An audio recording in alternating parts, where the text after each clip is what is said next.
අලුතෙන් වාහනයක් ගත්තාම අපිට කොච්චර සතුටුයිද? අන්න ඒ වගේ සතුටක් මුළු රටේම ජනතාවට අද දැනෙන්න ඕන ශ්‍රී ලංකන් එයාර්ලයින් එකෙන් අලුතෙන් ගුවන් යානයක් මිලදී ගත්ත එකට.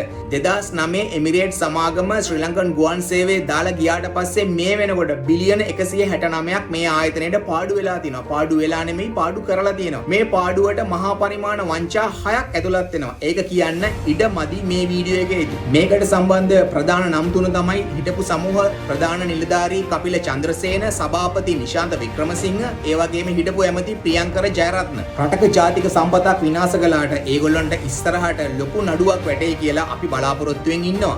රටක ජාතික ගුවන් සේවයක් කියලා කියන්නේ ඒ රටට තියෙන ජාතික සම්පතක්. ඒකෙන් පුළුවන් ඒ රටේ බ්‍රෑන්ඩ් එක, ඒ කියන්නේ අපේ රටේ තියෙන අනන්‍යතාවය තව රටකට අරගෙන යන. උදාහරණයක් විදියට අපේ රටේ නුවර පෙරහැර සම්පූර්ණයෙන්ම ෆ්ලයිට් එකේ ඇඳලා ඒක තව රටකට ගිහිල්ලා ප්‍රමෝට් කරන්න පුළුවන්. ඒකෙන් සංචාරකයෝ අපේ රටට එන එක වැඩි කරන්න පුළුවන්. ඒ වගේම අපේ රටේ තියෙන බඩු තව රටකට ඩිරෙක්ට් යවන්න පුළුවන්. උදාහරණයක් විදිහට කියනවා නම් ඉක්මනින් නරක වෙන දේවල්, අපේ රටේ මල්, තව කැම බීම වගේ දේවල් තව රටකට කෙලින්ම යවන්න පුළුවන්. ඒ වගේම අපේ රටට වැඩිපුර ටුවරිස්ට්ලා එනවනම් අපිට පුළුවන් ඒ රටට කෙලින්ම ඩිරෙක්ට් ෆ්ලයිට්ස් දාලා ඒ රටේ ටුවරිස්ට්ලා කෙලින්ම අපේ රටට ගෙන්න ගන්න. ඒ වගේම හදිසි ආපදා තත්ත්වයකදී අපිට පුළුවන් අපේ රටේ මිනිස්සුන්ව අපේ රටට ගෙන්න ගන්න. ඕගොල්ලෝ ඒක හොඳටම අත්දකින්න ඇති කොවිඩ් කාලෙදී. හැම ගුවන් සේවයක්ම ප්‍රතික්ෂේප කළා අපේ රටේ මිනිස්සුන්ව අපේ රටට අරන් එන එක. නමුත් අපේ රටේ ගුවන් සේවය ගිහිල්ලා කොවිඩ් හැදිච්ච අපේ මිනිස්සුන්ව අපේ රටට අරගෙන ආවා. ඉතින් ඒක නිසා දැන් අලුතෙන් ප්ලේන් එනවා. විමල් රත්නායක ඇමතිතුමා කිව්වා දැන් ඔන්න අලුතෙන් බසුත් එනවා කියලා. ඉතින් ඒක නිසා රටේ මිනිස්සු විදිහට ඕගොල්ලොත් අලුතෙන් හිතන්න පුරුදු වෙලා මේ ආණ්ඩුව අරගෙන යන වැඩපිළිවෙල සාර්ථක කරගන්න